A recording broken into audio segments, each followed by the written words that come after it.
Hi friends, എല്ലാവർക്കും പുതിയൊരു വീഡിയോയിലേക്ക് സ്വാഗതം. ഇന്ന് ഞാൻ വന്നിരിക്കുന്നത് വളരെ എളുപ്പത്തിൽ വീട്ടിലുള്ള ചേരുവകൾ മാത്രം ഉപയോഗിച്ച് തയ്യാറാക്കാൻ പറ്റുന്ന ഒരു ഡെസേർട്ടിൻ്റെ റെസിപ്പിയുമായിട്ടാണ്. വളരെ ടേസ്റ്റി ആയിട്ടുള്ള ഈ ഡെസേർട്ട് വളരെ എളുപ്പത്തിൽ നമുക്ക് വീട്ടിൽ തന്നെ തയ്യാറാക്കിയെടുക്കാം.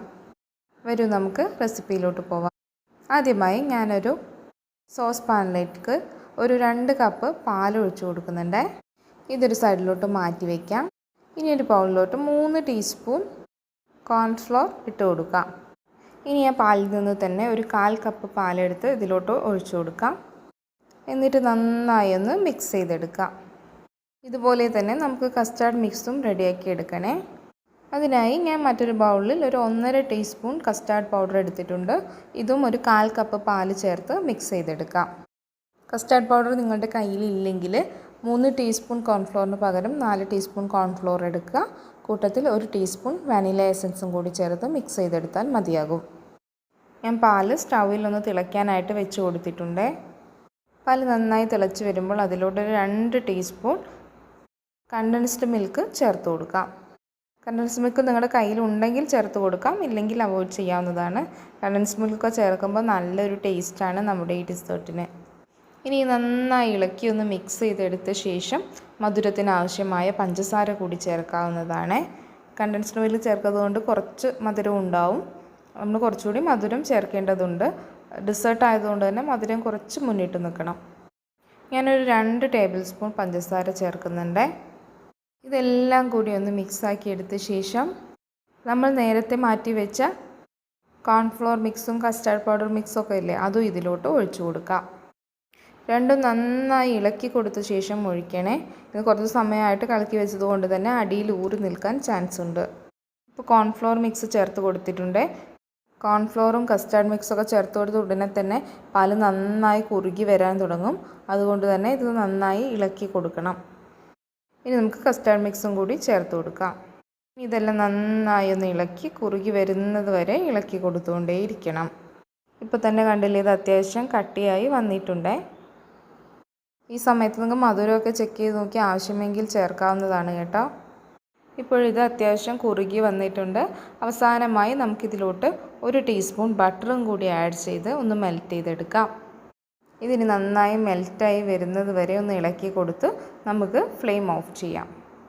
ഞാനൊരു ട്രേയിൽ സ്വല്പം ബട്ടർ തേച്ചെടുത്തിട്ടുണ്ട്. ഇതിലോട്ട് നമ്മൾ തയ്യാറാക്കി വെച്ച പാലിൻ്റെ മിക്സ് ഇല്ലേ, അത് ഇതിലോട്ട് ഒഴിച്ചു കൊടുത്ത് റൂം ടെമ്പറേച്ചറിലാവുന്നത് വരെ ഒന്ന് തണുപ്പിച്ചെടുക്കാം. പുറത്ത് തന്നെ വെച്ചിട്ടൊന്ന് റൂം ടെമ്പറേച്ചറിലായി കിട്ടിയാൽ മതിയാകും.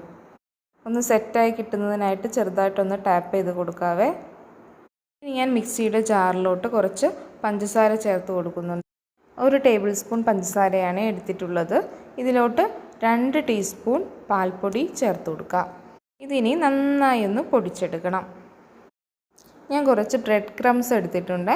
നിങ്ങൾ കയ്യിൽ ബ്രെഡ് ക്രംസ് ഉണ്ടെങ്കിൽ അതെടുക്കാം, അതല്ലെങ്കിൽ ബ്രെഡ് പൊടിച്ചെടുക്കാം, അതും അല്ലെങ്കിൽ ബിസ്ക്കറ്റ് പൊടിച്ചെടുത്താലും മതി. അതിലോട്ട് നമ്മൾ പൊടിച്ചെടുത്തപ്പോൾ പഞ്ചസാര പൊടിയും പാൽപ്പൊടിയും കൂടി മിക്സ് ചെയ്തത് ചേർത്ത് നന്നായി ഒന്ന് ഇളക്കി കൊടുക്കുക. നന്നായി ഒന്ന് മിക്സ് ചെയ്തെടുത്ത ശേഷം കുറച്ച് ബട്ടറും കൂടി ചേർത്ത് മിക്സ് ചെയ്തെടുക്കാവുന്നതാണ്. ബട്ടർ ഇട്ട് കൊടുത്ത ശേഷം കൈകൊണ്ട് ഇതുപോലെ മിക്സ് ചെയ്തെടുത്താൽ നന്നായിട്ട് മിക്സായി കിട്ടുവേ. ഈ ബ്രെഡ് ക്രംസ് ഇങ്ങനെ കഴിക്കാൻ തന്നെ നല്ലൊരു ഫ്ലേവറാണ്. ഇപ്പോൾ നമ്മുടെ ടോപ്പിംഗ് റെഡിയായി കിട്ടിയിട്ടുണ്ട്. ഇതേ സമയം തന്നെ നമ്മുടെ കയ്യിൽ ഒഴിച്ച് വെച്ച മിക്സ് റൂം ടെമ്പറേച്ചറിലായി വന്നിട്ടുണ്ട്. മുകളിൽ ഒരു ലെയർ പോലെ ഫോം ചെയ്തിട്ടുണ്ട്. ഇങ്ങനെ ചെയ്ത് കഴിഞ്ഞാൽ നമ്മൾ ഈ ബ്രെഡ് മിക്സ് ചേർത്ത് കൊടുക്കുമ്പോൾ അത് ഈ മിൽക്കിലോട്ട് താന്നു പോവില്ല. അപ്പോൾ ഇതിന് മുകളിലായിട്ട് അടുത്ത ലെയറായിട്ട് ഈ ബ്രെഡ് മിക്സ് ചേർത്ത് കൊടുക്കാം. മുഴുവനായിട്ട് ഇതിന് മുകളിലായിട്ട് നിരത്തിയിട്ട് കൊടുക്കാവേ. ഇപ്പോൾ മുഴുവൻ സെറ്റ് ചെയ്തെടുത്തിട്ടുണ്ട്. ഇതിന് മുകളിലായിട്ട് കുറച്ച് നട്ട്സ് ചേർത്ത് ഗാർണിഷ് ചെയ്തെടുക്കാം. നിങ്ങൾക്ക് ഇഷ്ടമുള്ള നട്ട്സ് എടുക്കാം. ഞാൻ കുറച്ച് കാഷ്യൂ നട്ട്സ് ചെറുതായിട്ടൊന്ന് ക്രഷ് ചെയ്തെടുത്തതാണ് ഇതിന് മുകളിലായിട്ട് വെച്ച് കൊടുക്കുന്നത്. ഇനി ഇതുപോലെ വെച്ച് കൊടുത്ത് ശേഷം ഫ്രിഡ്ജിൽ വെച്ച് 1-2 മണിക്കൂർ ഒന്ന് തണുപ്പിച്ചെടുത്താൽ നമ്മുടെ ടേസ്റ്റി ഡെസേർട്ട് റെഡിയായി കിട്ടും. വളരെ എളുപ്പത്തിൽ നമ്മുടെ ഡെസേർട്ട് തയ്യാറായി കിട്ടിയിട്ടുണ്ട്. ഈ പെരുന്നാളിന് ഈ ഡെസേർട്ട് തന്നെ ആവട്ടെ സ്പെഷ്യൽ. എല്ലാവരും വീട്ടിൽ ഇതുപോലെ തയ്യാറാക്കി നോക്കി ഫീഡ്ബാക്ക് കമൻ്റായിട്ട് അറിയിക്കുമല്ലോ. കൂടാതെ റെസിപ്പി ഇഷ്ടപ്പെട്ടാൽ ലൈക്ക് ചെയ്യാനും ഫ്രണ്ട്സിനും റിലേറ്റീവ്സിനൊക്കെ ഷെയർ ചെയ്ത് കൊടുക്കാനും മറക്കല്ലേ. ചാനൽ ഇതുവരെ സബ്സ്ക്രൈബ് ചെയ്യാത്തവരുണ്ടെങ്കിൽ സബ്സ്ക്രൈബ് ചെയ്ത് സപ്പോർട്ട് ചെയ്യൂ. വീണ്ടും പുതിയൊരു അടിപൊളി റെസിപ്പിയുമായി കാണാം. Thank you.